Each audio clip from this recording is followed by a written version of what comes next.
But Terrance, I've heard your name before many, many times, but I don't think we've ever met. It's very nice to meet you. The pleasure's mine.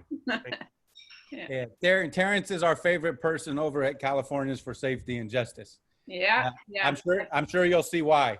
Yeah, I think I follow you on Twitter. Or, Probably. Yeah. I don't be on there like that though. But yeah. I know. Just like occasionally. Yeah. Now, I grew up in a Crip neighborhood, so if somebody can Crip walk at a demonstration, that puts them in a next level for me. I'm like, okay, this is my dude. All right, I could get with, if you could Crip walk and push for passing legislation. Hey, look, when I graduated, I tore the stage up. I had to turn around and spin it on the chancellor. I already know. Yeah. And Romelia, I don't think we've met before. It's nice to meet you. Mimi's famous today. She is in the community college boards and guides. Her picture just went like bam in the front and center. How you doing, Kate? Great. That's great. It's very nice to meet you. If somebody drop a link in the chat, we can. Yes. Drop a link. Really? Yes.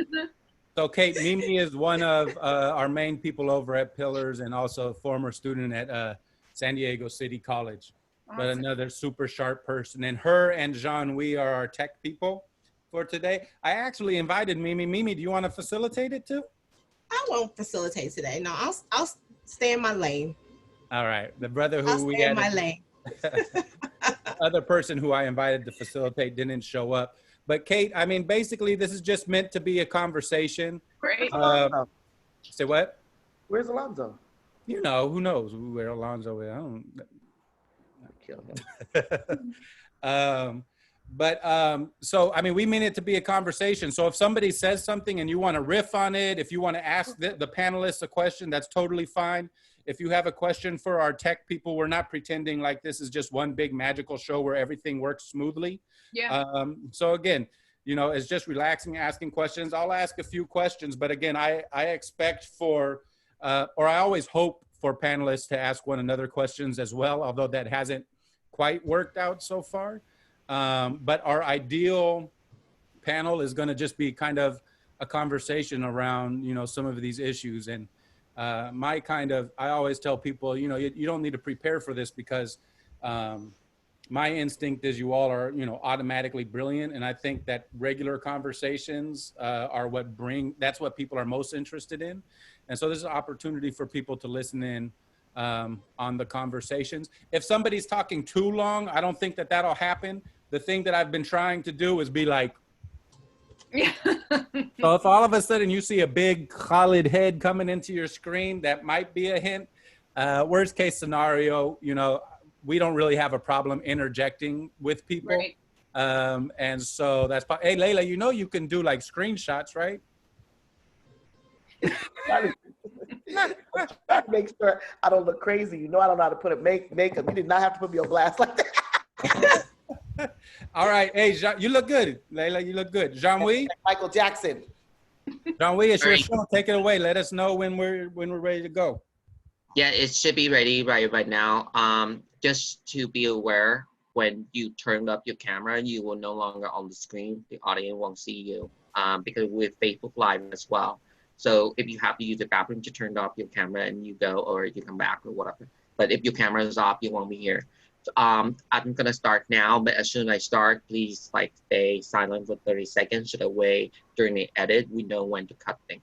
So it's gonna go live. Should I mute when I'm not talking? If we're not talking, should we mute? Yeah, it's better. Sometimes it's not a problem. Sometimes it is, but we can always remind, you know, whoever it is that they're on mute if we forget, which one of us I'm sure will.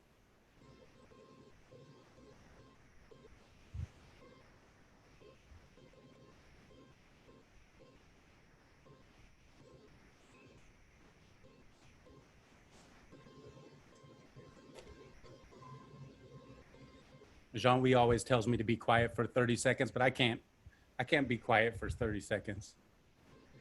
So the attendees are actually pouring in right now. At any point after 30 seconds silent, you can start.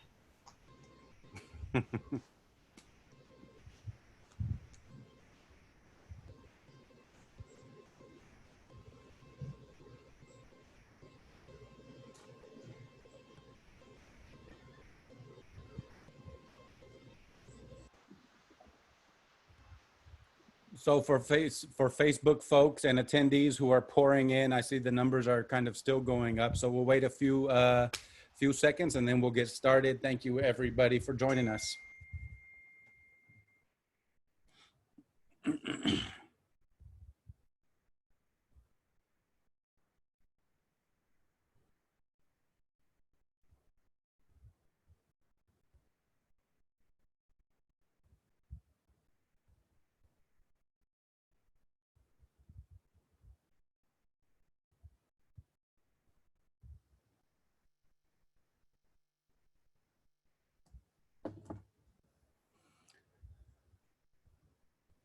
Okay. So, hey, everybody. Welcome again to our Pillars of the Community's political education class. This is, man, what started off as a 3-part series. I think we're going into maybe the 7th or 8th political education class around kind of policing in the United States. Of course, that's one of the issues we deal with at Pillars of the Community and have for years. But current event, the horrendous kind of on-screen murder of George Floyd, Breonna Taylor, and the subsequent demonstrations that have kind of been happening around the U.S. have, I think, brought perhaps a turning point in America's willingness to pay attention to a lot of these issues.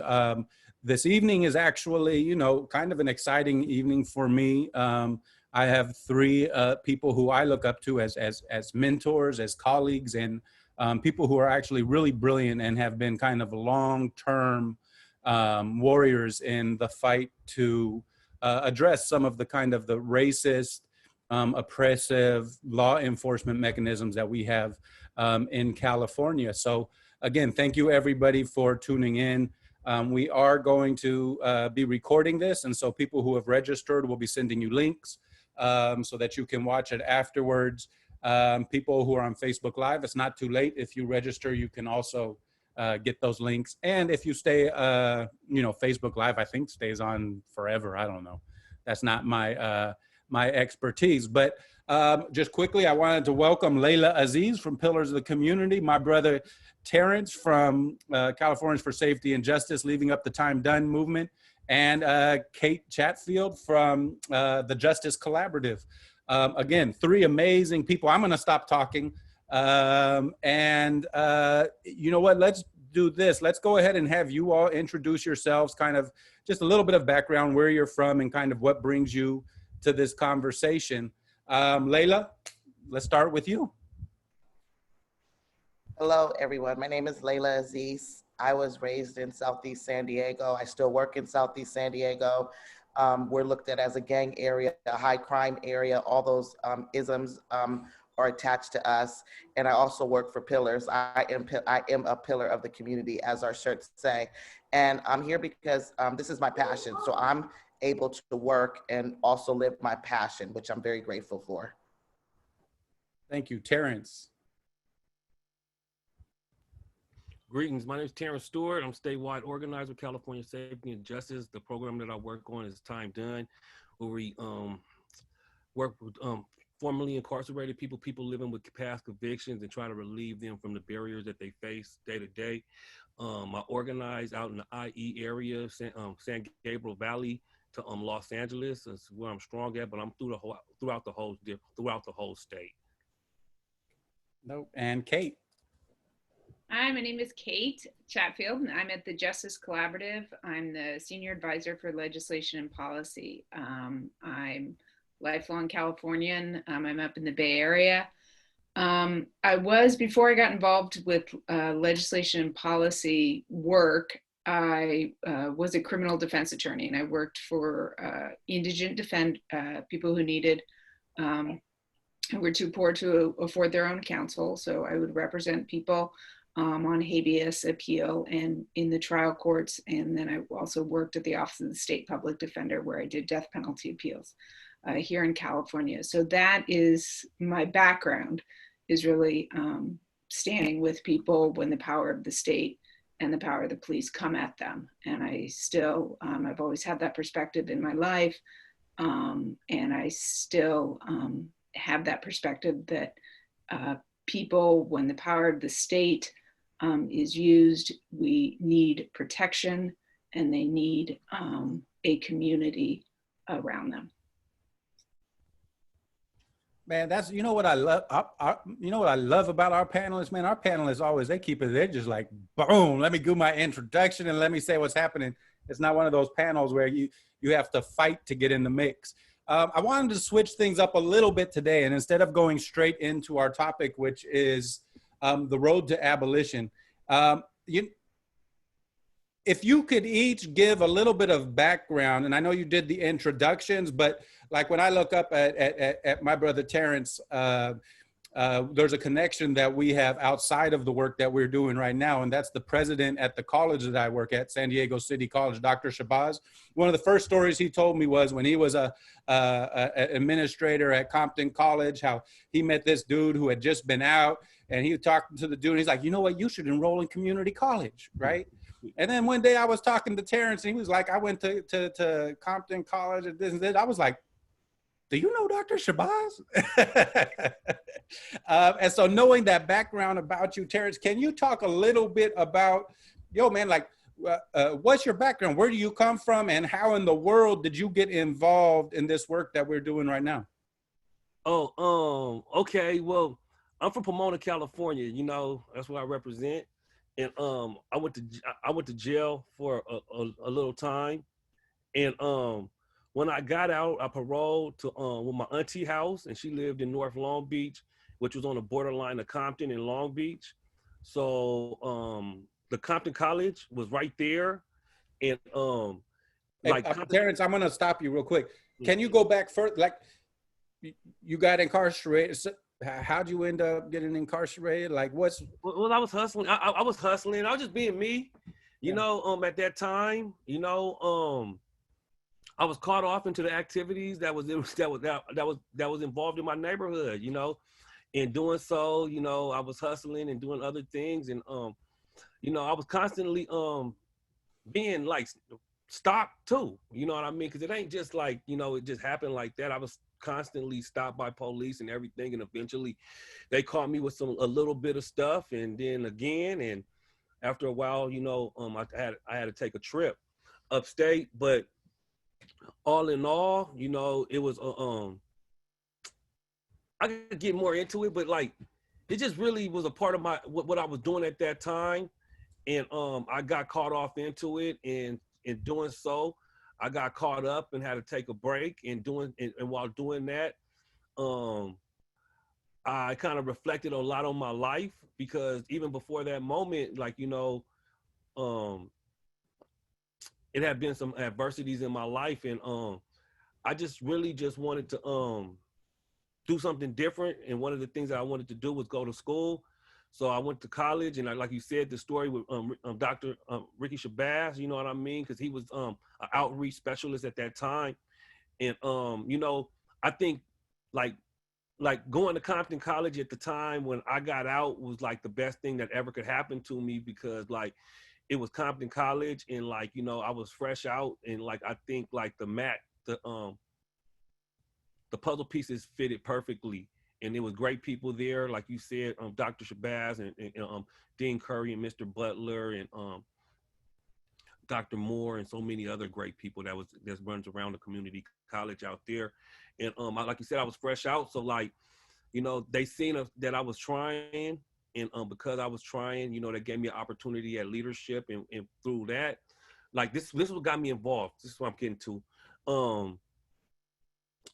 I started going to the student government meetings, and they had an opportunity to speak at a town hall at Compton City Hall, and nobody could speak that day. They all had prior engagements, so I spoke, And what I spoke about was being a formerly incarcerated person getting out and going to a community college and being accepted, and even to the point where I could be a part of student government. And I talked about some of the issues of being formerly incarcerated at the city hall. And from that moment, you know, I started to become a voice for people who are living with past convictions. And then I started creating little campus clubs on campus. One of them was All of Us or None on our campus. And we started doing felon-friendly job applications and stuff like that, and bringing felon-friendly jobs up to the school for like little job fairs. And that's what really started me to start to be into this work.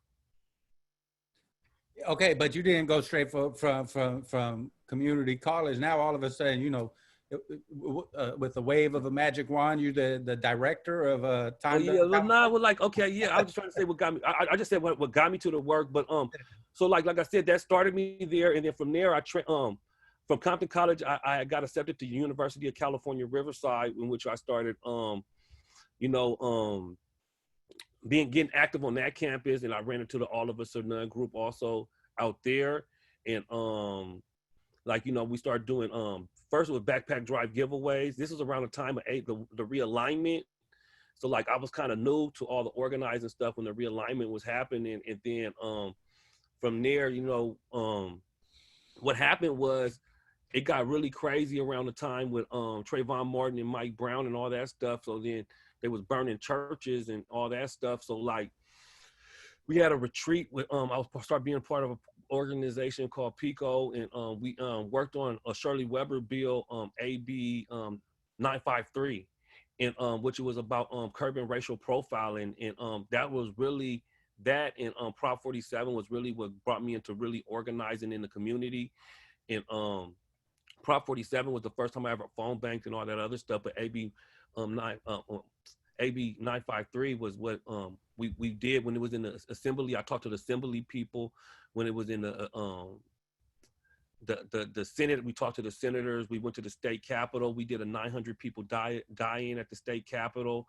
We came back, you know, and then when it passed, you know, I worked all the way on implementation. We was going to the RIPA board, the Racial Identity Profiling Act meetings, the ones in San Diego, Fresno. They had one in Riverside. You know, we worked all the way through the implementation as well. You know, I didn't stop with the implementation of AB 953 till it was actually being implemented on the Riverside County streets. So like, you know, and then the same thing with Prop 47 is that you know, we got it passed and we talked to the people, and like I was in all the meetings, the BSCC, applying for the executive steering committee and all that other stuff as well, until it was time for Prop 47 to be implemented, and we still in a battle for Prop 47. So like, you know, a lot of the work that I've been doing has been long range, and like, you know, it may have started years ago and probably still working to some aspects of it today. So, and we're going to get back into Prop 47 and some of those other initiatives that you mentioned. But Kate, could you give us a little bit of a background? I think like so many times on these panels, we look at people as these professionals who have always been like, this is what it's been happening. And so I think a lot of the time we leave out kind of the humanity of the people who are out there fighting for the humanity of others. So if you could give us a little bit of your background and what kind of, you know, the driving forces that led you to be one of the few people really in the country who are on the front lines fighting for, you know, other people.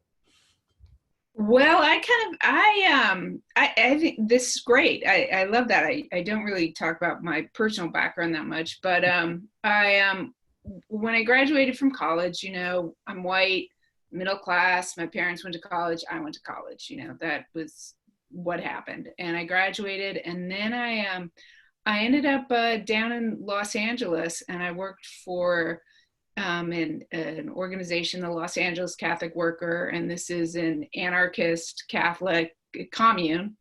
Basically, we work with people in Skid Row, and it was during the AIDS crisis. We'd bring people from the street. We did hospice care in a home in Boyle Heights in Los Angeles. This was in the early 90s.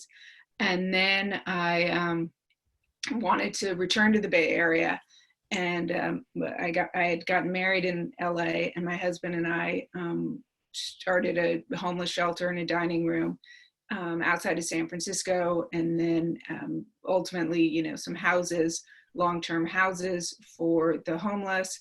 And of course, you know, working with the homeless, it's, you know, jail, the county jail, it's just the cycle of from the streets to the county jail for a few days for, you know, the jail churn, right?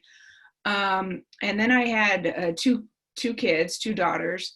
And so I was still working, and I decided, you know, I want to go back to school. I still want to work with people in need, or who may need me, but I just wanted to do something different. So I went to night school for law school. I had a 3-year-old and a 6-year-old, and I was working, and I was able to do night school and do that, and then started in representing people that the court appointed for me to represent for the most part. And I mean, I said this earlier, I got to do a lot of things, and you know, I always, I'm not able to do things by half measures very well.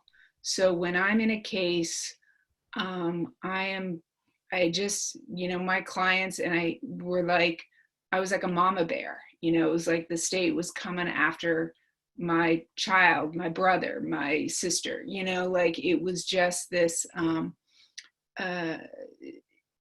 attitude I've always had, you know. I think that it was just, it's always been personal to me, you know. It's not, I tried never to make it just like another client, you know. This was somebody, and I would try to, you know, do the best I could, you know, get to know their family and really try to use my brain, but more importantly, my heart to, you know, to work with people. And then I did that for about, I guess, 12 years or so. And then I moved into sort of working on legislation and policy at Sacramento. And it was in doing that I met Layla, and we worked on the felony murder reform bill. And the felony murder reform, just, it was personal to me because that was actually, I was junior counsel. My very first case was a kid that had been in a car. The felony murder, I'm sure your audience may be familiar, but you know, it's when you do a certain list of felonies, a robbery, a burglary, and were the most common, and somebody ends up getting killed. It can be accidental, it can be at the hands of another, but everyone who was involved in the robbery goes down for first-degree murder. That was the rule in California. So the very first case I had as a junior partner was a kid that was a young man. I mean, he was 18 at the time, and he was doing strong arm robberies, and the driver of the van, police saw them, they got, you know, word. Police went on this horrific chase through the streets of the city, and a police officer, and they ended up crashing into a police officer's car and killed a police officer. And all 3 of the 4 participants in the robbery were charged with felony murder. So that case sort of always haunted me. You know, it was just this, you know, when you're new to that, and it was like, this is so unbelievably unfair, and they're going to throw away this child for, you know, the rest of his life, or they were trying to. So kind of came full circle when I started working on legislation, that was something that I really felt passionate about.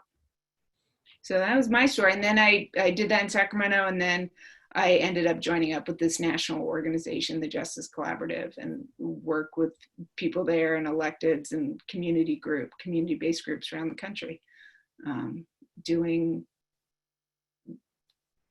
legislation and policy in various different ways: sentencing, prison, homelessness, housing. So it's also come kind of full circle, but anything that is true public safety and that centers human dignity. We want to create an economy of care. So anything that falls under that umbrella is where we want to position ourselves, where we want to be. Yeah, you know, I'd always heard, you mentioned working with Layla on the bill, and Layla, I had always heard about you. So Layla had always spoke highly about you. And then I don't know if it feels like last year, but I don't think it was a year ago where we had an event in San Francisco. And you were, I think you were introducing Chesa, the new district attorney of San Francisco. And I was texting Layla. I was like, dang, I knew that Kate was with the business because you had spoken so highly about her. But I was like, man, she's more radical than I am. Man, this is amazing, right? And the event had good coffee, so it was like my little paradise, right? Yes, yeah. But yeah, thank you so much for sharing that. Layla. We're at Pillars, so I don't have to, have my big professional hat on. But I always tell Khalid there's like two, three white folks I mess with. It's Kate, Jess, and the other one alternates. But Kate and Jess are here for life. I'm so honored. So that's just experience. But what did you want to know, Khalid? Man, how did you get? I know a little bit of the story, but how did you get here? Why do you do what you do? Why do you work 80 hours a week, on the clock, off the clock, next to the clock? Like, why do you do what you do? Right. So I was raised in Southeast San Diego, and I lived on the same street as baby Scar, Terrance. So Scar and I were raised on the same street, and for years, Scar was like my protector, right? This is somebody I consider like so close that it's genetic at this point. Grew up together. He was a little older than me. Because he was so into the streets, there was never any issues, but he would go back and forth to YA, right? And so navigating through different things in life as a young woman in a city that doesn't really look at women as having value, particularly Black women. So I'm a child that came out of the 70s. I'm a 70s baby. And when we landed, it was pimping and hoeing and selling drugs. And that's what happened because there was no manufacturing that our parents had. All of those things were done. The Black Power movement was done. It had been suppressed at that moment. Everybody who was in the civil rights movement, now they were either a professor or a social worker, right? And so that kind of revolutionary thought that we thought was gonna be there, it wasn't there in the streets for us. And gangbanging was. And so all around me, everybody was gangbanging. The love of my life was murdered when I went away to college. To do better for myself, went to Grambling, and he was shot in the head. And that was traumatizing, to say the least. It wasn't the first time that someone close had died, but he was the closest to me. I didn't see any past him at that time. We were young. And dealing with that trauma throughout life because of what they called gang banging and different things, and feeling as a victim for a very long time. I moved to Cleveland, his mom moved to Cleveland, his sisters and his brother moved to Cleveland, and his other brother was later murdered again in Salt Lake City when he left us. So his mom lost 2 sons, both to gun violence. So when I see survivors, I'm right there, I get it, I know. I come back to San Diego, I vowed never to come back to this place. I hated this place because where I grew up, where I am now, because I'm in the same home I grew up in, they were responsible for murdering or so they say, were responsible for murdering the man I was with.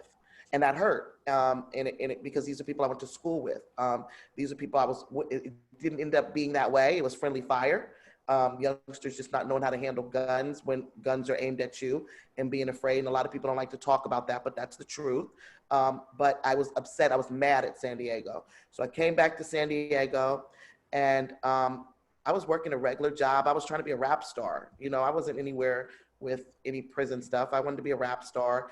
And I was conscious though. So I was a dead prez kind of socialist, revolutionist, radical, but you don't deal with the government. You don't deal with policy. You don't deal with any of those things when you're in that realm. And I got my first job knocking on doors. Must have paid good because I did it. And I knocked on every door in Southeast San Diego, asking if kids needed a job. And I moved my way up, not realizing it, until finally I landed as a national director for that company. And I wasn't fulfilled because they arrested most were my kids, 33 young Black men, for a penal code called 182.5, a gang code. And I got the call. So I was at the DA's diversion programs helping out, like, yeah, we should do this. And I get the call from one of the kids and he says, Layla, they're trying to give me life for Facebook posts. And I told him that's not true. And JJ, the DA's right-hand man, walks in. And I'm like, what's up, JJ? He goes, oh, they started pimping white women. I'm done.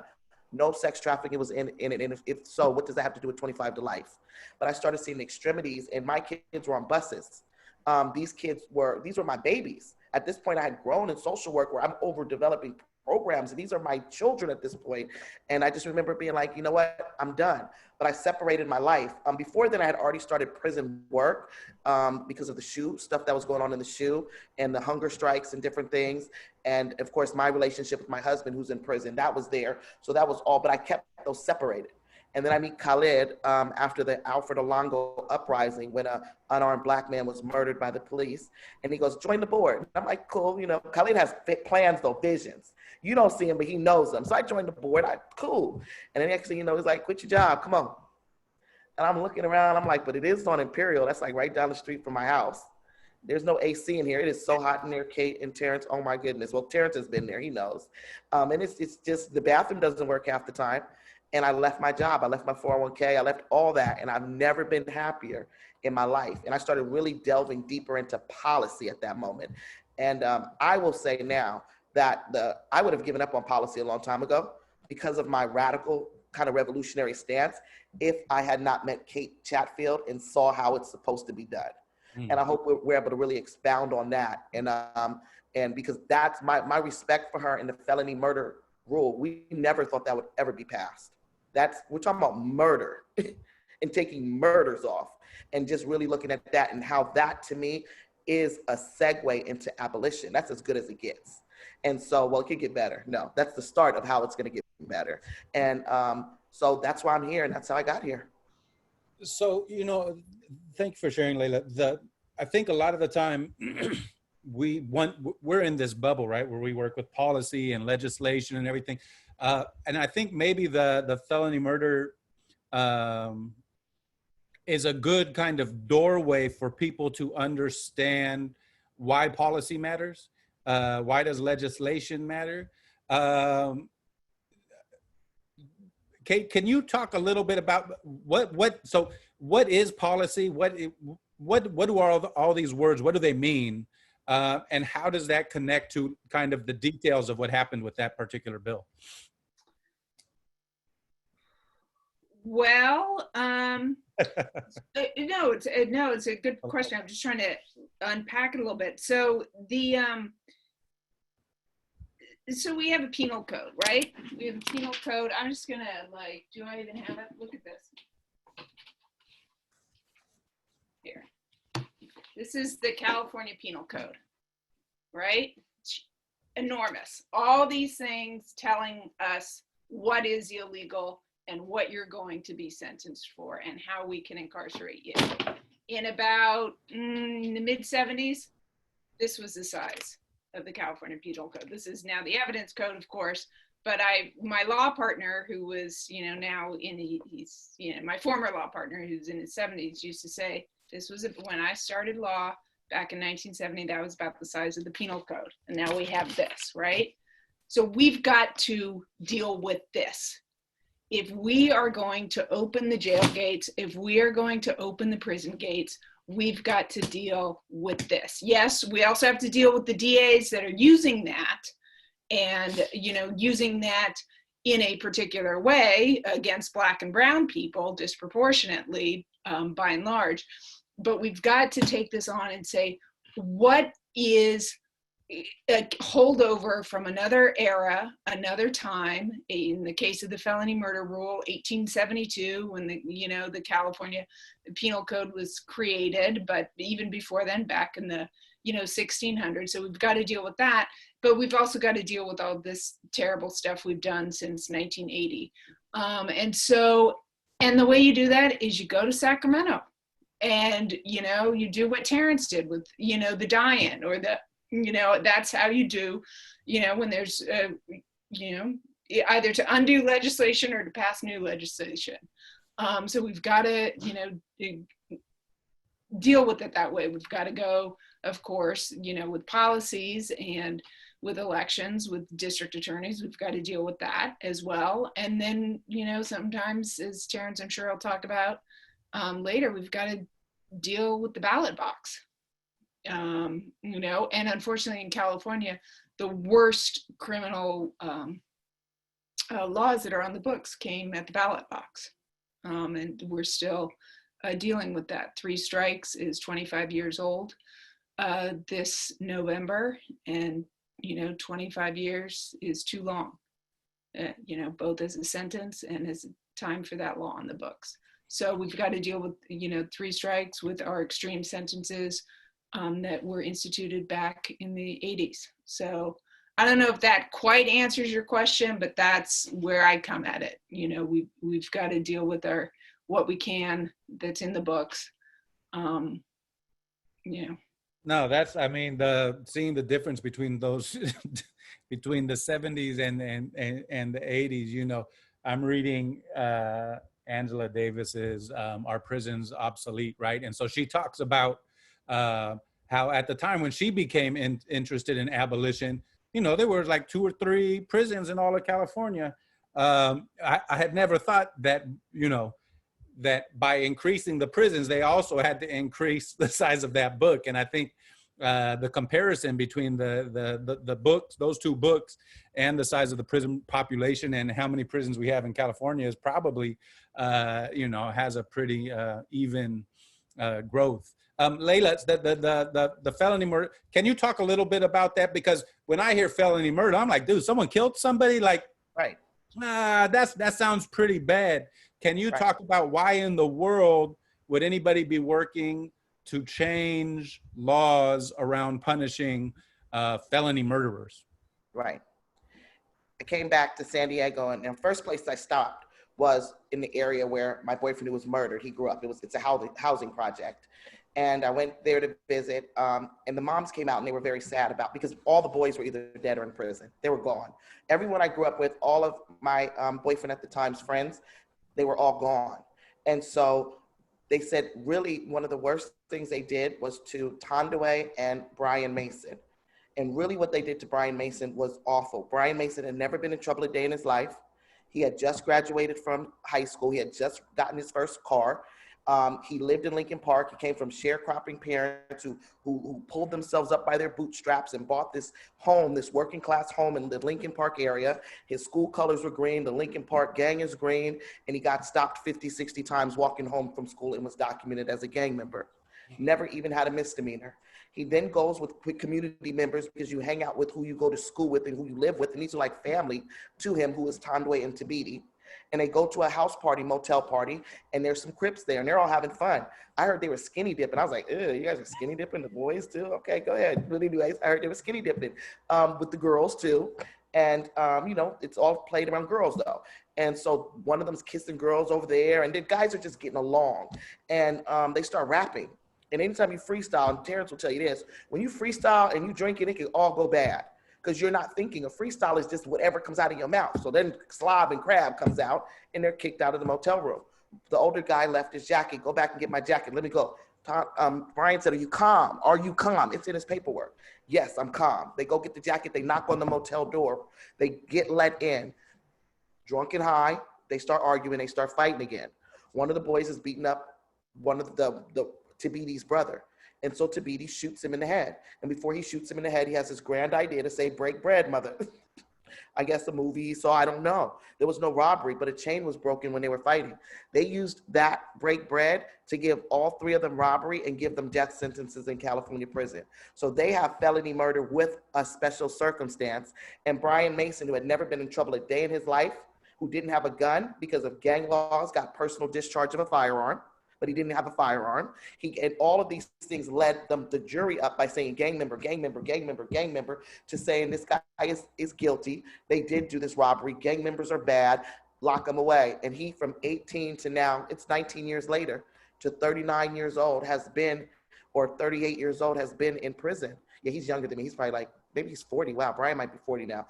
And he, his whole youth, his whole life is gone. His mom lost his house because as a mom, if someone comes to you and says your son is going to go to jail for the rest of their life or get the death penalty, who didn't kill anyone because that's what the law says is Penal Code, I'm going to say that's no, I just need to get a lawyer. And she put her house up to get a lawyer. She lost her home. She now lives in Texas. The American dream has left her and her son is gone. And that's her baby. And so just seeing, if that could happen to Brian, that could happen to anybody. And it did happen to my husband. It happened to many of the people that I grew up with.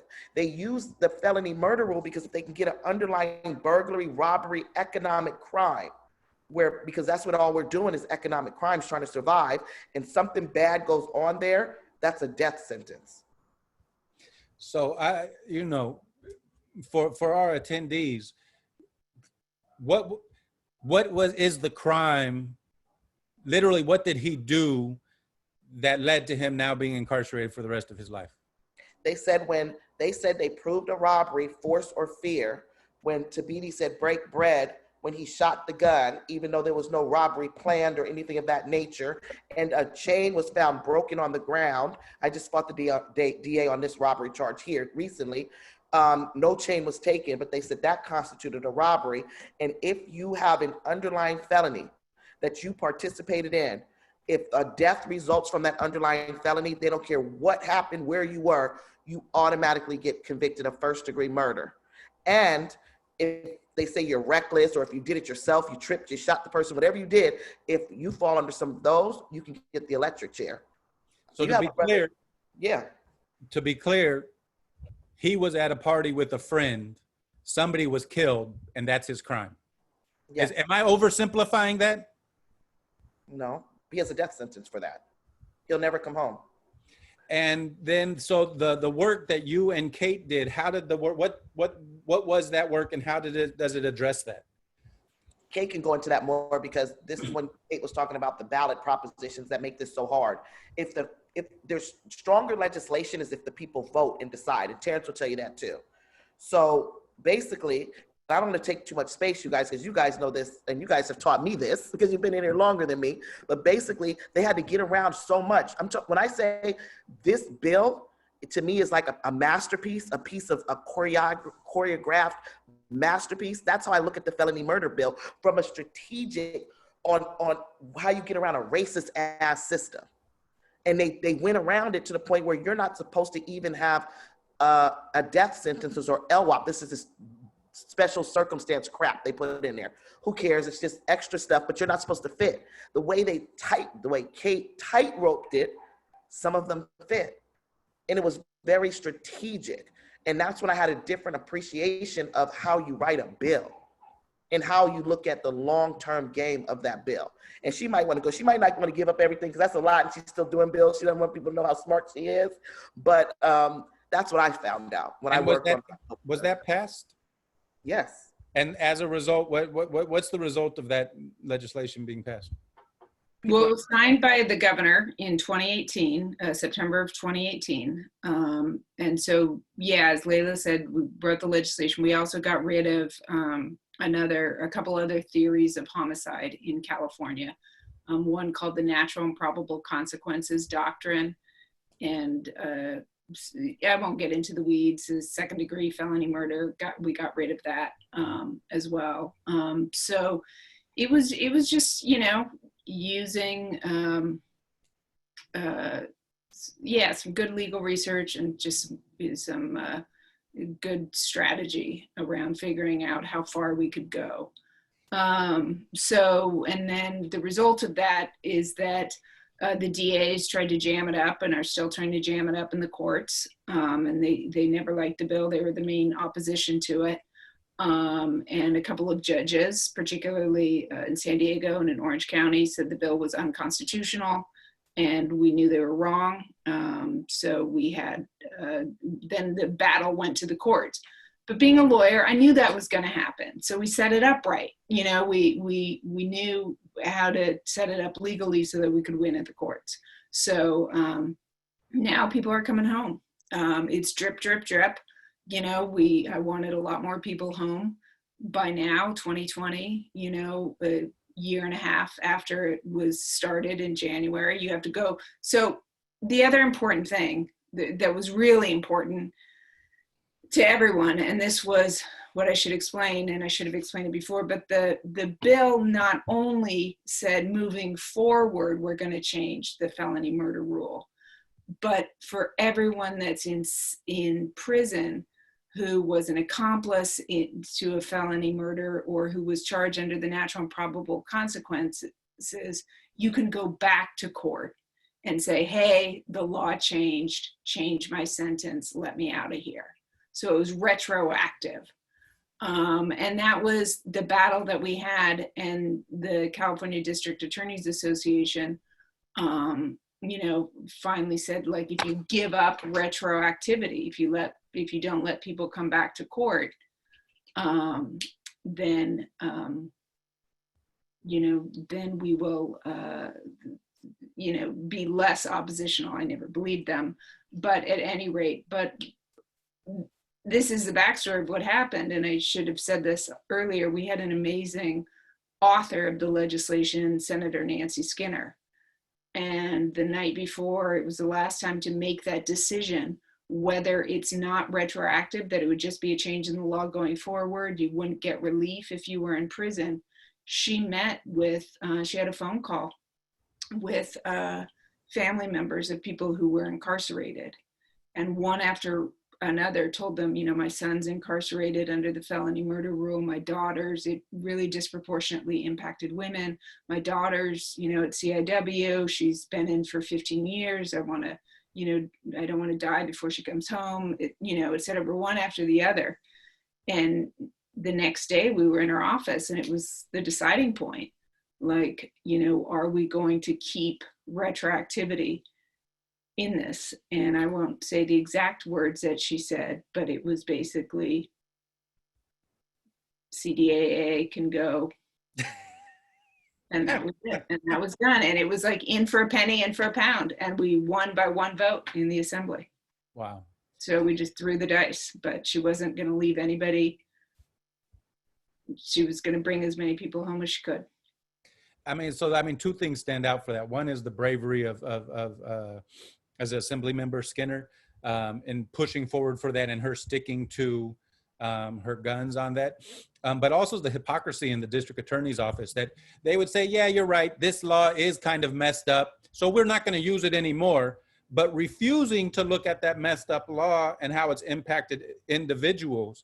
And I think the question that I was getting at is that there are human beings, there are individuals now who are not incarcerated because of the work that you did.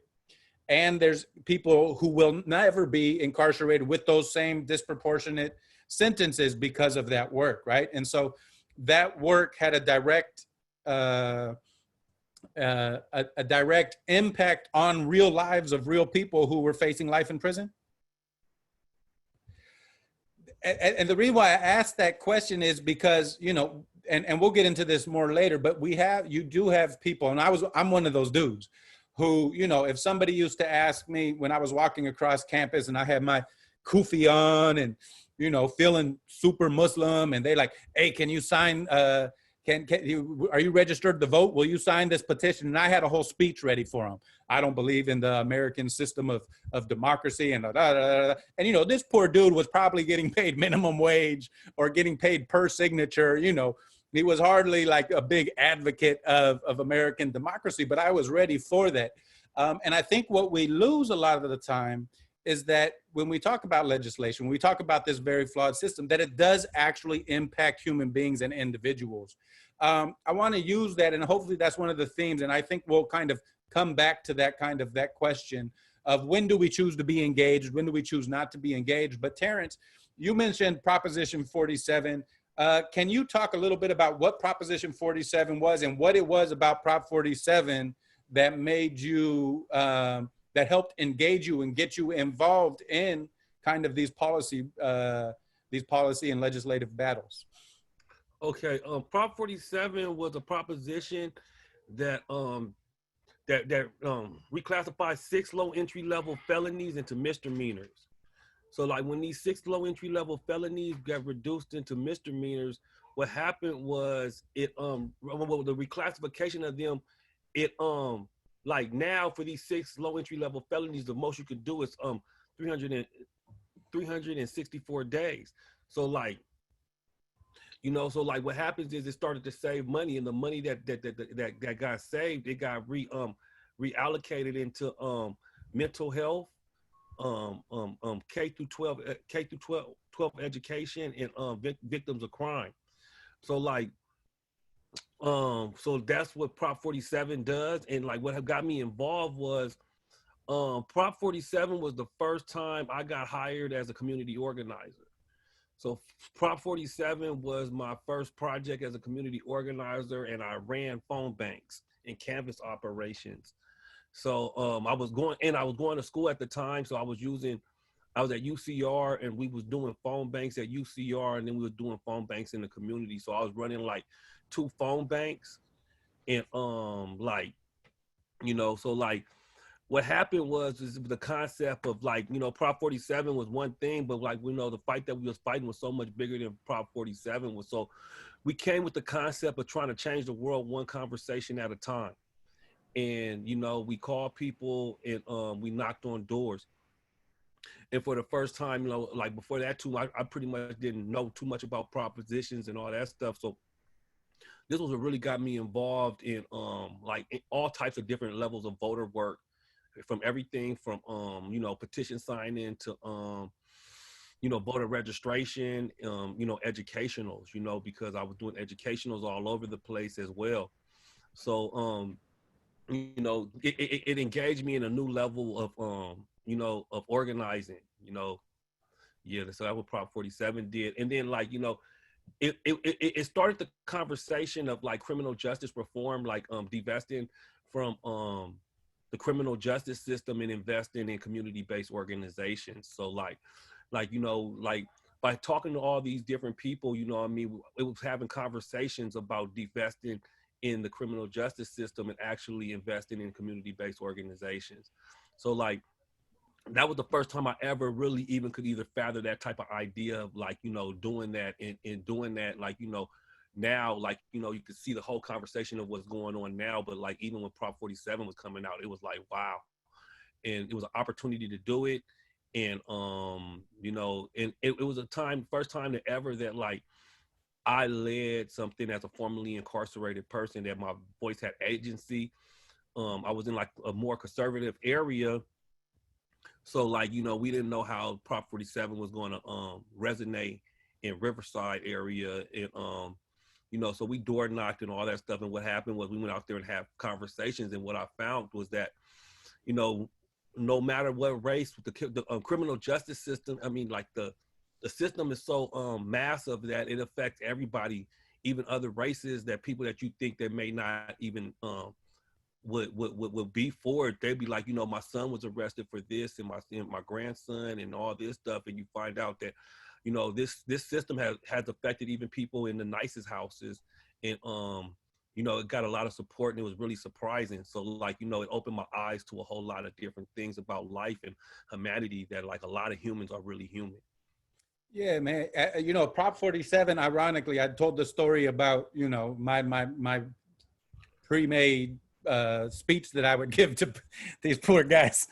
As somebody who's tried to get signatures since then, I feel unbelievably ashamed, because that's hard business, getting signatures. But Prop 47 was actually the first time that I voted. And that's all I voted for, because I understood it.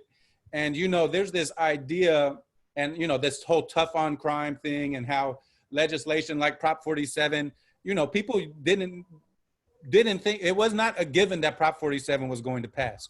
And part of the reason is because they said, well, these people don't vote. The people who are impacted by this and the neighborhoods that are impacted by it, they don't vote. And what I learned from Prop 47 is I understood it, right? Because it was taking things that could either be charged as a felony or a misdemeanor and making them all misdemeanors. Who was charged with the felony? It was Tyrone and Terrance on the corner, but Todd and Greg at San Diego State were given misdemeanors, right? So I understood that. I'm like, I'll vote for that. I can fill out a ballot and put that. And then I saw that it passed. And then I had conversations with people who were locked up.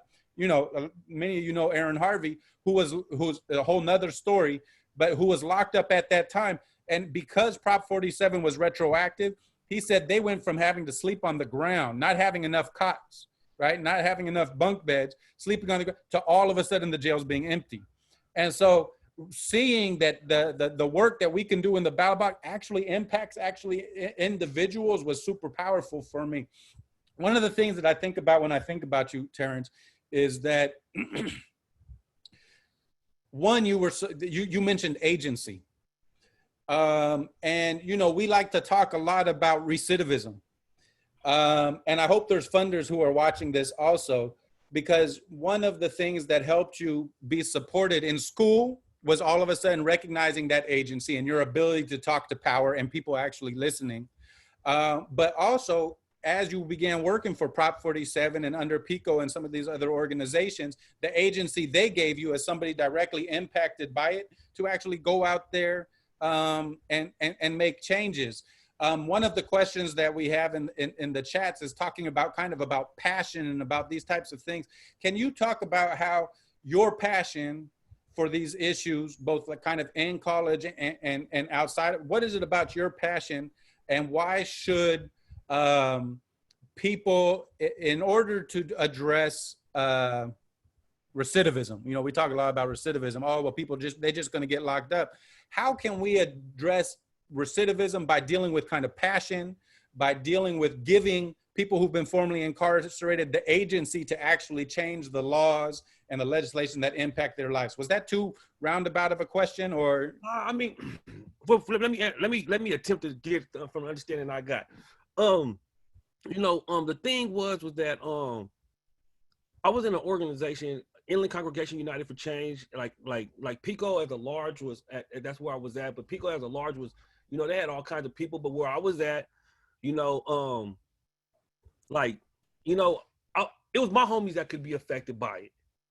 You know, and when you know, we talking to people and everybody was like, you know, they kind of get it, But the simple fact that I was fighting for my community for the first time, you know what I mean? The passion was that I was fighting to help some of my homies. You know, I wouldn't have benefited no type of way from nothing that Prop 47 would have had for me.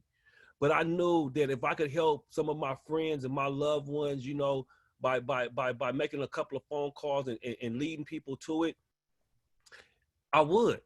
And like, you know, and that's the same thing with all my passion for all the work that I do. I work with at-risk youth at continuation schools, and that's because, you know, I grew up at continuation schools. You know, I was kicked out of school, and you know, and that's why I went to college. You know, and like everything that, like, you know, I got injured before by gunshot, and, you know, but my injury made me disabled, so I advocate for people with disabilities. Like, you know, everything that I do, you know, it streams from some type of way in my background. I advocate for formerly incarcerated people because I am a formerly incarcerated person, you know, and like, you know, this is my passion. You know, it's my life. It's not me telling a story. It's me giving a piece of my life to people. You know, and like, you know, this is real for me. You know, I feel that, like, you know, I was born for this moment. You know, I was born to be a freedom fighter, to fight for the freedom of my people. I didn't ask to be black. Black was chosen to me so I could wake up to fight this fight. You know, the struggle was given to me because they knew that I was cut from the cloth to fight for it, you know, and I believe that's what my passion is. And like, when it first started with Prop 47, I found the verse of faith of a mustard seed, and I believe faith of a mustard seed had gave me the influence to move a mountain. You know what I mean? And like the mountain was Prop 47, and like, you know what I mean, in the opposition that was leading the charge in the area that I was at, and we opposed it. And given our organization that I had that, I remember I was at a faith-based organization, and they was like, "What are we going to do? We're in this town is conservative," and I remember slapping the table. Boom! Like, you know what I mean? How can we be a faith-based organization if we don't have faith? You know, so like, you know, we got to get up, and you know what I mean, and we got to move it around. And then, like, we have the power within us. It's a fire burning. You know what I mean? We got ancestors that's rooting for us. You know what I mean? And there's so many of them that you know, that paved the way for us to get to this point, and they'll be looking at the work that we did when we get older, you know. So yeah, that's what just keeps me going, you know, and knowing that, like, you know, that I tried, you know, like I didn't sit back and complain and didn't get out there and try to make a difference for my children and for my homies' kids, and like, you know, and the people that do benefit, and like, you know, and then like also like I hire my homies. I work with my homies. You know, I work with, and like, you know, it feels better when you work with your homies. You know, I teach leadership development. Now the homies is doing different leadership things. You know what I mean? We get different skills as time progress, you know, and like doing it, you know what I mean? It's a passion. You know what I mean? My homies, it's been different times through phone banking and helping people when they first get out. I'm not drug testing you. I don't care if you have a criminal background. You can work. You know what I mean? Right. Come on, hurry up, get over here. Yeah. You know, so like, you know, for being able to provide that opportunity. Right on. The title of today's event is The Road to Abolition. And, you know, I mentioned that I'm rereading Angela Davis's book.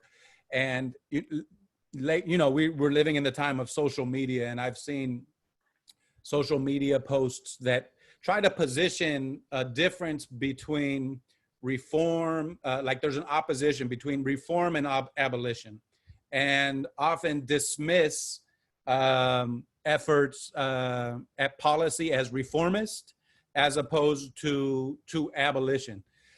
Can you talk, is abolition and reform, are those two things contradictory, or can they go hand in hand? Layla, are you talking? You look like you're talking, but you're on mute. No, I'm not talking. I love that question, because I think the answer is, and I'd love to hear what other people have to say, but you know, I think the answer is sometimes, yeah, they are in opposition. And sometimes it's, you know, reform is a strategy to get to abolition. So just, you know, when we talk about abolition, people define it differently, you know, of course, but we're talking about sort of in general, I guess, radically defunding the police, if not abolishing the police, turning it into community-based, you know, responses, and also, you know, ending the prison industrial complex. However, you know, ending jails and prisons as the way to address, I'm just going to say, like, antisocial behavior. Let's say behavior that harms another person, you know, is how I'll describe that, you know, or criminal behavior. So sometimes, yeah, sometimes reform can be, and I think we've seen that somewhat recently in the policing, like, defund thing, where I think the power structure wants to seize the moment, and they're scared. And so they want to give you, here's some little crumbs. Here, we're not going to engage in chokeholds anymore. And we're going to pass a law that says, you know, police have to scream before they shoot you, you know, or something. And that sometimes it's an attempt to sort of take over the movement and take over the power and say, like, okay, see, now go back to what you were doing, get out of the street, you know, we did it, we reformed policing, you know. And so sometimes, so in that instance, I think it can actually be in opposition to a broader movement. In other ways, I think it can be, it's a strategy to get to reform, to get to a better place. And I would think of the felony murder legislation that we did. I would think of Prop 47. I would think of Prop 57. It's reform, and but it's not saying now we're done. You know, it's just, it's a movement. We're going to bring some people, we're going to stop feeding the beast in this little way, and we're going to, you know, start bringing some people home. You know, so and I'm would love to hear other people's thoughts. And I do want to also say one thing that happened when we were in Sacramento with the felony murder legislation. The worst assembly person in Sacramento introduced a competing bill to our bill that would have, that was, you know, reformy, but it was, it would have undermined, and had that bill been adopted and accepted, we would be out of luck for another 20 years. It's like, we did felony murder, you know, it doesn't matter that it didn't get anybody home, or, you know, that it wasn't, I mean, I could see that it was a bunch of BS and it gave all the power to the DAs and all that. But for people who weren't as in the weeds on it, it would look like we reformed it, we did it, now go home, go away, so it can be, so the answer is sometimes reform is, sometimes it's a means to an end.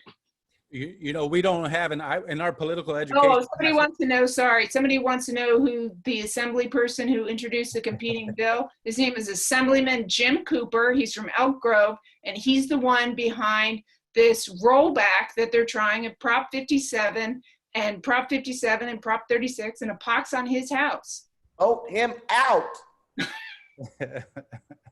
Layla.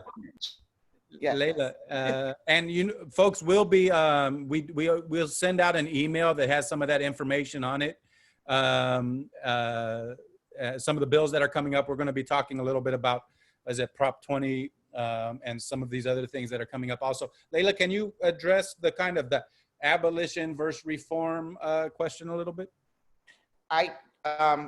I think Kate really hit the nail, looking at certain bills that you can clearly see they lead to abolition.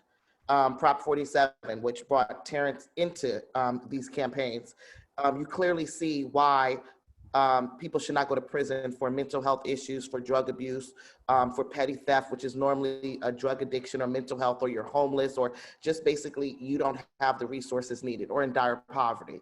And looking at those and decriminalizing those slowly. They're still misdemeanors, and we would like them to be decriminalized completely, but it led to an abolitionist viewpoint. And I like the website that Kate put up, because there's a competing website that the cops are pushing for police reform, and it has the 8-2, and they're talking about no choke code, no this, no that, and that does not truly lead to the abolishment of the police.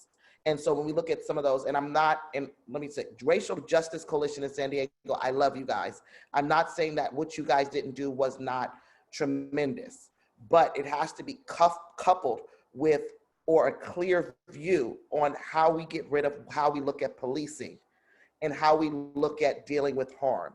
And those are the fundamental questions we look at when we look at any of the policies that we stand up for. So a Prop 57, over incarcerating, sentencing enhancements, all of those things, I would be in leading to an abolitionist of looking at different ways of dealing with harm. Why are we enhancing anything? We have 3 different sentences in California. Why do we keep piling onto this? You have your lower, your mid, and your upper. Why do we need to get there and start really looking at that, and what you're doing to people that thick penal code. Let's get rid of like 90% of it, but that small 10% that deals with definite harm, how are we making sure that we're bringing people into society and we are rehabilitating and getting them where they need to go? And so on one hand, we're looking at policy to get us there, but on the other hand, and this is what you're big on, Khalid, we have to do community development. And I thank goodness people like you, Khalid, and the prisoners idea. Hashima is one of them with Amend the 13th. You guys have always had a community development piece to abolition. It's never been, get rid of the police, get rid of the prisons, because that scares people. Some people it doesn't, because we've been abused by them, but a lot of people it does. Where on the other hand, we're looking at building systems that deal with harm. A lot of people call transformative justice, healing circles, dealing with our communities ourselves and doing justice without the state. And how do we do that? And also ensuring that the things that led, Angela Davis is big on this, the things that led, because that's all prisons are where we put people that are mentally ill, where we put our problems, our failures. Our failures, that is the society we put in cages. And how do we look at that and deal with that? Because we don't want to do that. And once some of the things we all realize, mentally ill people should not be in prison, folks. People with learning disabilities, severe and intellectual disabilities should not be in prison, folks. Looking at those basic things, then we're gonna get to the nitty gritty. Why is robbery looked at the way it's looked at? What do we do with someone who, I'm a victim of someone I love being murdered? What do we do when someone we love is gone forever? And we can look around because we have a military that does it. And we can look, it's not really about what's right or wrong. And we know we don't want to do it like that and just destroy people because we have the power and nothing happens. But we also know that we're putting people in a box who do harm is not how we heal our communities. So looking into those things, and some of those can, with the mental health and drug use, a lot of those things are going to go away. With poverty though, So then does reparations become a real conversation? Because a lot of the reasons on my people being behind enemy lines are due to economic crimes, from selling drugs to robbing somebody to taking something because we didn't get 40 acres and a mule. And people don't like when I say that, but I mean it. And until we can really look at those inequities on how we're dealing with people, and those who say, no, you don't need reparations and we do need prisons, and all the things we're doing is correct, are people that are trying to hold on to the status quo of capitalism and what this country is about.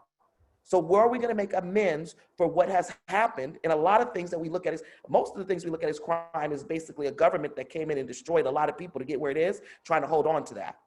So those are different levels of conversations that we build together. And it doesn't have to be that deep to some people, because some people don't want to get into the weeds like that. Some people, it's about safety, dealing with domestic violence in your community, creating safe places for women and men, and creating supportive systems. It's that simple right there. And then the other is the intellectualism of how we are still colonized in this country and how we deal with that. So we're dealing with a lot, and defunding the police is another great way to go there.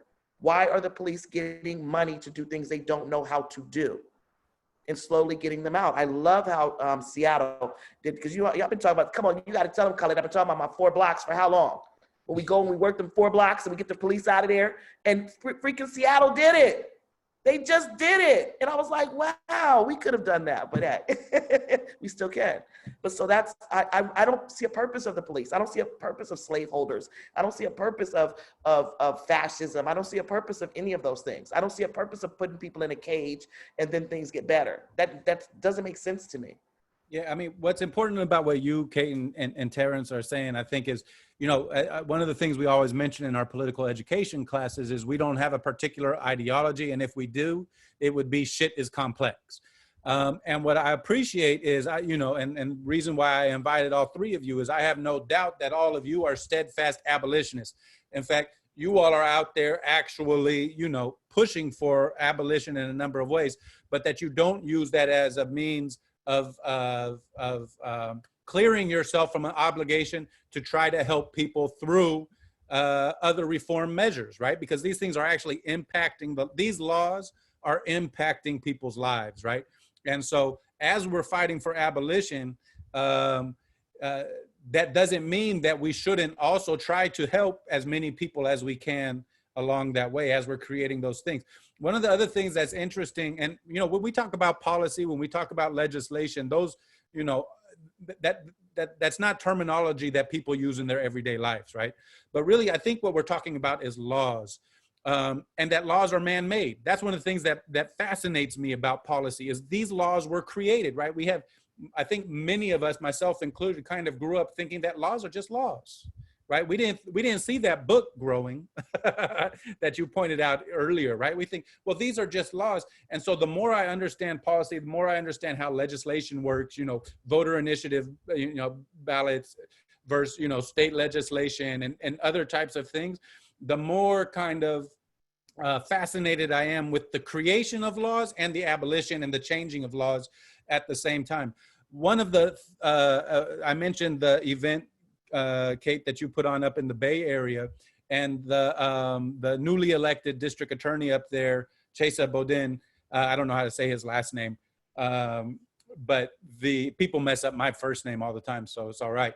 One of the things that he said is that gang documentation, that he is no longer going to charge gang enhancements because he thinks the whole process of gang documentation and gang enhancements are racist. Right now, that's probably a horrible paraphrasing of what he has said. But can you all talk about what are some of the most ridiculous laws that have been built by people, that have been created and written by people, that if you can wave a wand today, that you would get rid of? And that's the first part of the question, right? So what is a law that if you could wave it today, one of these man-made created laws that you could get rid of today and would be gone, what would it be? And then second, following up on that is, since we don't have a magic wand, what are the steps that we need to do to be able to address that? Terrance, did I see you raising your hand? Yeah, I didn't know the second part of the question. I had to regroup, but what I wanted to say was, always the 13th Amendment. You know, I think something's wrong with there. I think the reason why prisons and everything is so massive is because it's attached to slavery. You know, and it's attached through the Constitution. You know, and like, you know, when it's just like funding, right? With anything, right? If you teach at the community college, right, it's about how many full-time equivalent students that you have at the community college. Well, that's how it used to be. It's not about how many kids graduate. It's about how many full-time equivalent students, right? So because it's that way, it's ran that way, that they operate a certain way to retain students to stay there so that they could still continue their full-time equivalent students, right? So that's the same thing I'm saying with the 13th Amendment. If the underlying value of it is still attached to slavery, that's what it's going to continue to be. You know, and I think, like, you know, with that, with the whole concept of it being attached to non-violent, I mean, to involuntary servitude, is like it's going to continue to be slavery, and it's going to continue to try to keep people oppressed, like in maintaining up in that system, you know. And it's like, because I seen like other places they have, like, they had a thing about Norwegian, about the prisons in Norway, how they got all this other stuff. And my question is, like, you know, is it attached to a 13th Amendment? You know, is there a prison system attached to a 13th Amendment that makes it slavery? And if it isn't, they're trying to rehabilitate their people. They're not trying to keep them to get them back so that they could get free labor. Because when you do involuntary servitude, that means it's some work. It's some work that's getting done that you're giving up involuntarily. So, like, you know what I mean? So, like, if you could maintain and getting free work, you know what I mean? Like, they're gonna keep that system going. So, like, that's what I concern myself with. If I could just, like, have a magic wand, you know what I mean? If something be gone, it'd be that. And then, like, how do we do it? I think we're on the mission to that. I just think we got to continue to, like, keep on getting voter power and getting more people with like how they doing in Florida, getting people the rights of formerly incarcerated people their rights to vote. How we're lifting up people with past convictions on here, how we educating people that they can vote while they're, if they're in the county jail. Like, it's a bunch of different things that we have to continue to do to educate people so that we can have a stronger voting bloc, so that when they do come down to it, we can pass things like getting rid of that 13th Amendment. Good. Thank you. Kate? You know, it's hard to pick one. I mean, I would say sort of extreme sentences in general, and I just define an extreme sentence as anything over 10 years is an extreme sentence. I mean, I would probably put it at less, but I mean, I don't believe in the prison system, but, you know, if I could wave a magic wand, it would definitely, obviously, get rid of the death penalty, get rid of death by incarceration, life without the possibility of parole, you know, get rid of this, you know, a sentencing scheme that thinks that people don't change and that we can throw away people for, you know, a decade or long, you know, and in our case for many, many decades. So I think it would have to be the way we approach sentencing. How would we where would we begin to? Yeah, it's a long process, I've got to say, but I'm hopeful. I am hopeful because I think people are waking up, you know, to how out of step we are with the rest of the world. So how we do that, unfortunately, in California, we're going to have to go to the ballot box to get rid of death by incarceration, the life without the possibility of parole. That was put in by the voters in 1978, if I'm remembering correctly. I feel like the dead voters of 1978 is this albatross around our neck, you know. They're no longer with us, but they're, you know, the pain that they wrought is still here. So I think we're gonna have to go back to the ballot box to get rid of many of these extreme sentences, 15 years to life for second-degree murder, 25 years to life, a whole host of the sentencing. We're going to have to go back to the ballot box for 3 strikes. We're going to have to go back to the ballot box to get rid of gang enhancements. That was the Street Terrorism Act of, you know, 1994 or something. So we're going to have to, so it's nights like tonight, it's political education. it is just, educating people about that we cannot view human beings as trash that we can throw away. I mean, it's educating hearts and minds at all turns about what is human dignity and what is public safety. Thank you. For everybody. Layla, what you gonna do with that magic wand?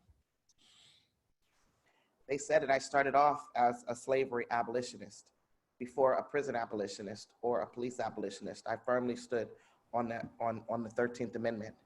And personally, I look at, and I'm gonna bring this up again, I look at Brian Mason.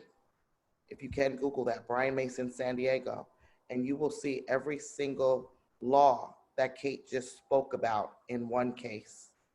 And the technicalities that keep Brian, this young man, he just got married. Brian Mason to me is the poster child of an ineffective racist system. And until we can look at each of those junctures where they destroyed the life of Brian Mason, we will not, and that's the gang laws, felony murder laws, special circumstances, gun laws, everything that we could think of that was done. That will rectify some to get us closer. And really what it's going to do is get rid of extreme sentences and what they do to people. And because right now, even with the great work, and I'm going to leave it at that, Brian Mason will never come home and will die in prison because procedurally, he's going to get left out. And that's what we all need to look at to make sure there's no more Brian Masons. And just quickly, in Seattle, they blocked off an area, and I believe the government, the local government and the police agreed not to come in that area. And they basically governed themselves, and they did justice without the state. They did harm reduction, and a lot of things that lead to incarceration, they mitigated within this space in Seattle. And that's something I've always wanted to do in Southeast San Diego through community building and development, get a 4-block radius. Not a 4-mile radius, a 4-block zone, excuse me. And once we get it together, demand the police do not come in ever again. And so that's what I would do. Thank you. Y'all messed my brain up, but I think it had something to do with I mean, another example of Kate was talking about, the gang enhancements. I mean, it occurred to me that, we had 33 African-American men in San Diego that were incarcerated under Penal Code 182.5, right? And that's something that was voted on, I think, in 2000 under Prop 21. Most of the people who were voting for that didn't have any idea what was going to happen in 2014, right? Or 2015 of incarcerated, like they had no idea of it. And so one of the things that, as I've moved away from my original speech that I would give to the poor people getting signatures, is that, at Pillars, we're not telling people to play the game. What we're telling them is make sure you don't get played. Because whether you're voting or you're not voting, people are voting on these issues, right? And these issues are impacting individuals and will continue to impact individuals. Some of those people that some of them that you don't know, right? Like so many people who've been incarcerated based off of the STEP Act. This is none of the STEP Acts are great, but the original STEP Act in California, these are people who were incarcerated after Prop 21. Parents who voted for that didn't know that their children were going to be voted. They were thinking that these are the bad, these are the bad guys. This is what this is for, if they even knew what those things were like. We have an election that's coming up in November. What are some of the issues that we are going to be facing coming up on the ballot that attendees should be aware of, and movements and any type of information? And again, if we can post things in the attendees in the chat for people to be able to find, and we'll also send it out. But what are some of the issues that we need to be paying attention to right now that are coming up on this next ballot in November? Terrance, you want to take us away? Well, now my big push right now is no on 20. They're doing.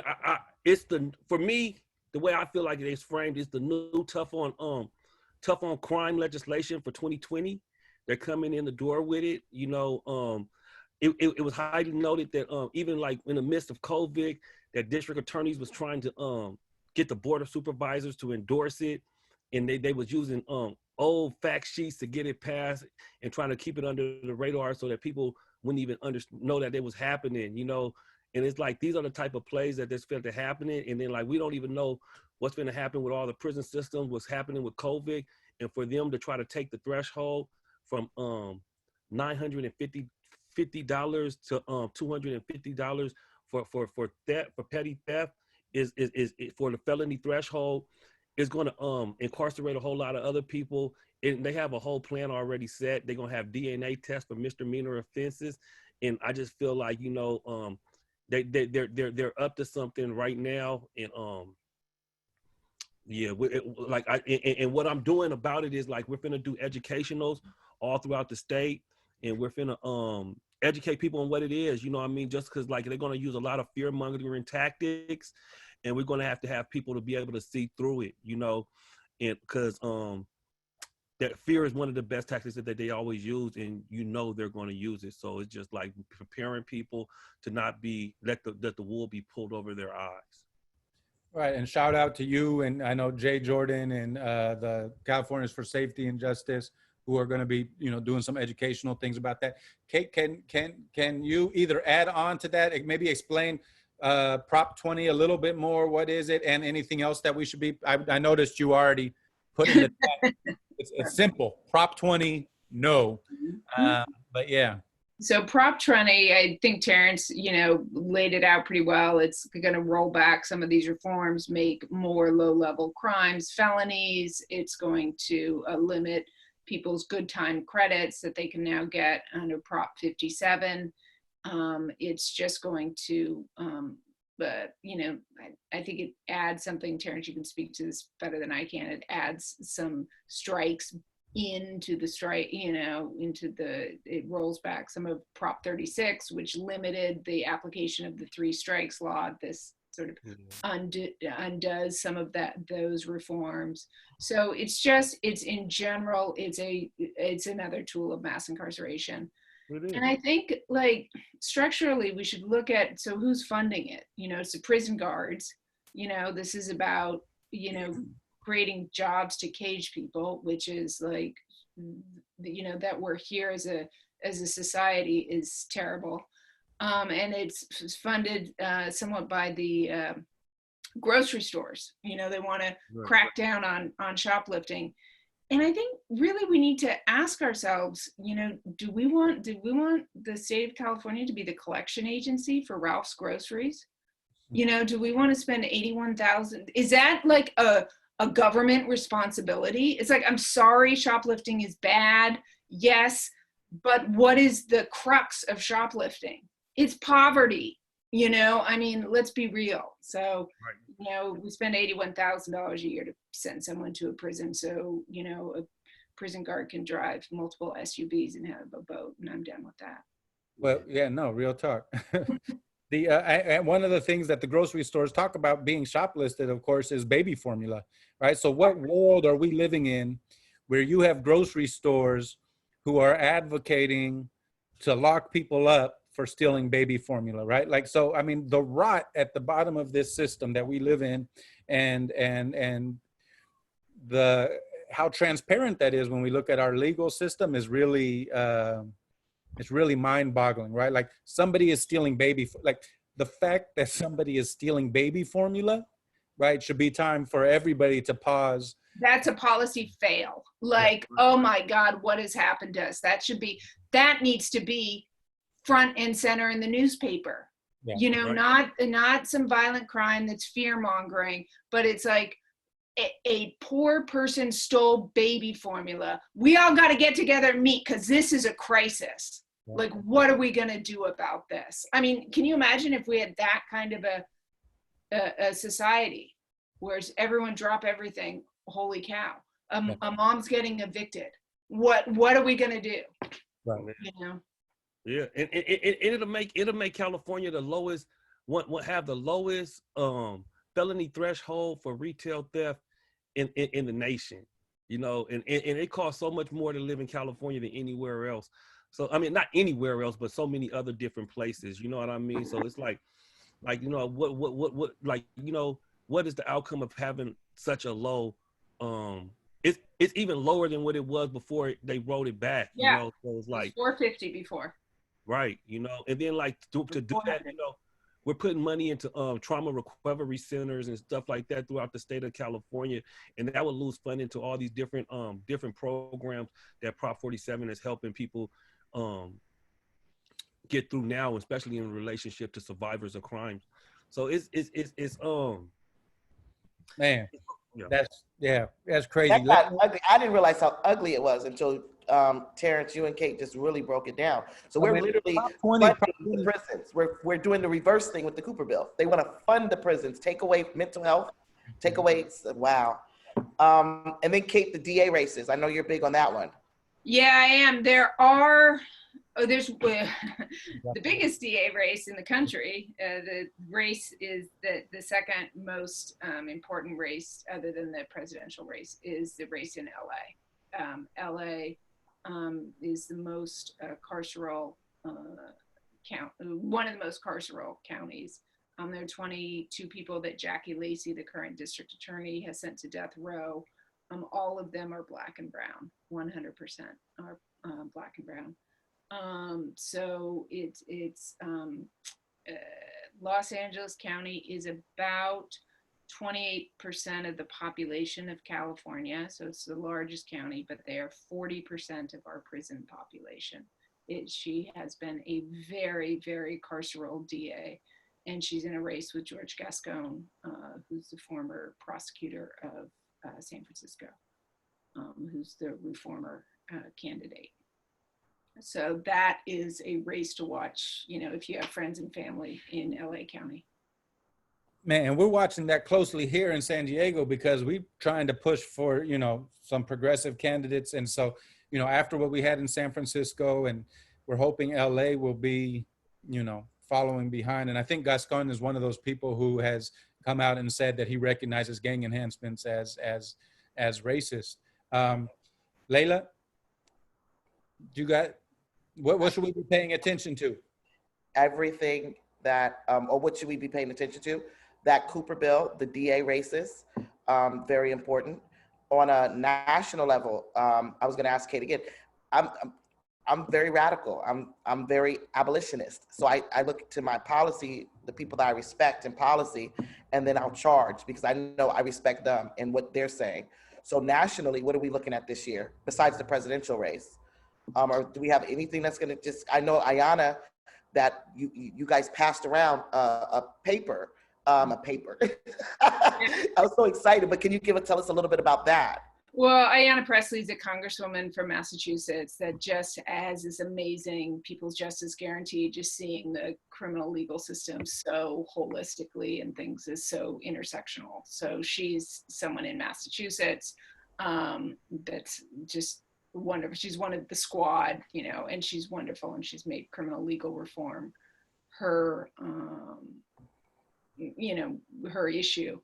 Her father was incarcerated, her husband was incarcerated, so it's personal to her. What I would look at nationally is what's going to go on in Minneapolis. They have a charter amendment to defund their, to take away their police department, and that's working its way now through the Charter Commission. So look at like what's coming out in the wake of this defund movement. And in Minneapolis, that's going to be very interesting to see how the people land on that charter amendment. In San Francisco, they have a charter amendment that was just unanimously voted to get on the ballot. San Francisco has a requirement put in their charter in the 1990s, 1994, that San Francisco at all times has to have 1,971 full-time sworn peace officers in their police department. It's a mandatory minimum number of police. So San Francisco is actually one of the most, if not the most, over-policed cities in California. Residents spend twice as much on policing, you know, per capita than they do anywhere else in California. So the Board of Supervisors voted the other night to put it on the ballot to take away that mandatory minimum number of police officers, because as the supervisor said, we're handcuffed. Like you can't talk about like defunding if your charter says that you have to have 1,971 full-time sworn armed peace officers at all times. So, they're interesting, and groups have been organizing around this, and that's been great. So, I mean, I think at the local level, groups have been doing some really exciting stuff. So I would look at those issues. Thank you. So wrapping it up, and there's a question from Morgan Garcia about places to volunteer. Are there any organizations that you all could just throw out the name of the organization that they might be interested in either learning more or that have like volunteer opportunities on some of these issues? To change laws, and their ACLU does some policy, CPAT. He's local, he or she is local, correct? I don't know. Okay, so CPAT is CPAT, and that's the...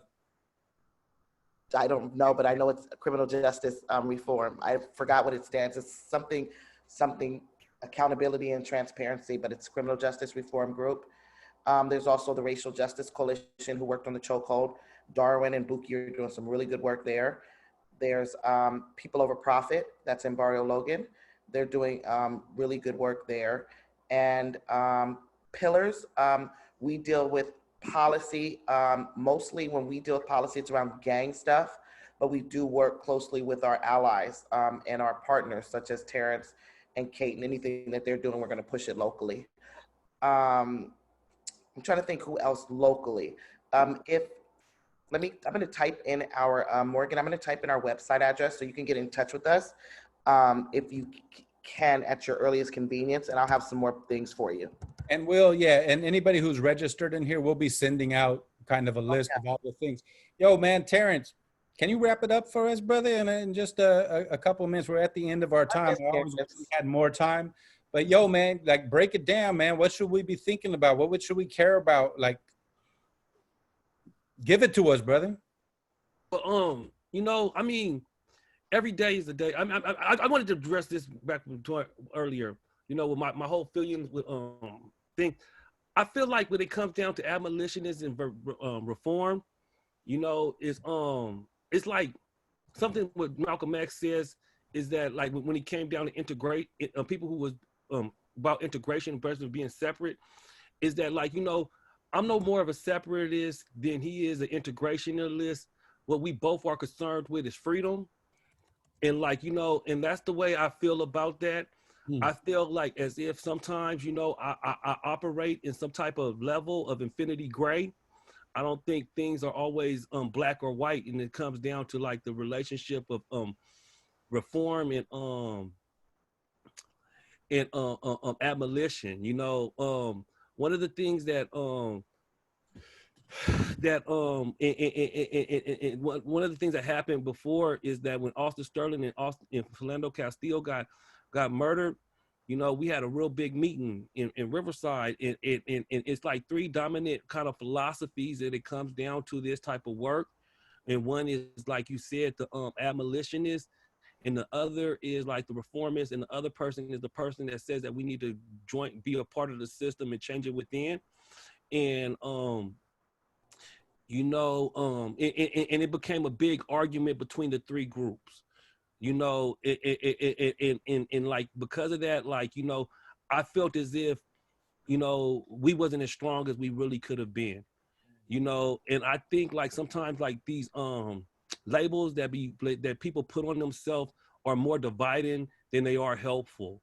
So like sometimes like it's about like standing strong in what you believe in, but sometimes you gotta like not be putting yourself in no box and be able to hear the next person if the other person is making pretty good sense, and not stay into no other type of level. So like, I think the answer always is solidarity, and especially in the relationship to like what rest in peace Fred Hampton would say, we were not going to fight fire with fire, we will fight fire with water, and we will fight the fire with water, and water would be solidarity and solidarity of our people.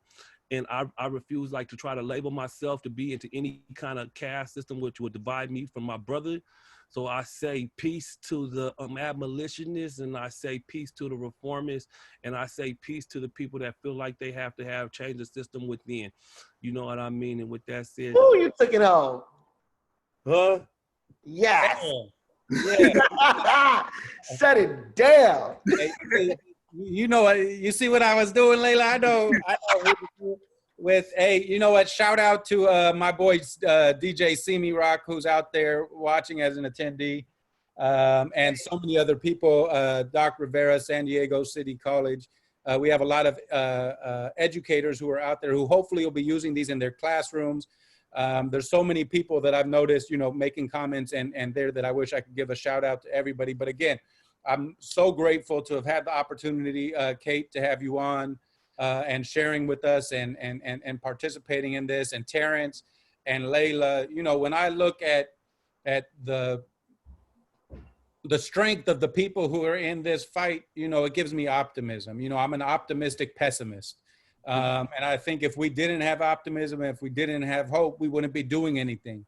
So it's important. We got to continue to educate each other. And hey, there's a lot of work to do, but you know, it's people like you all who kind of inspire me and give me the ability to keep pushing. So thank you so much for joining.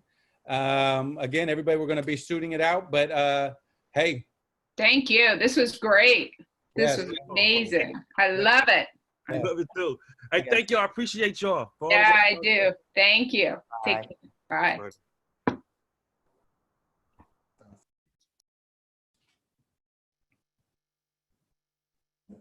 All right, I will sit here awkwardly, talk with my homies. Oh man, I forgot to give the shout out to Mimi and Jean.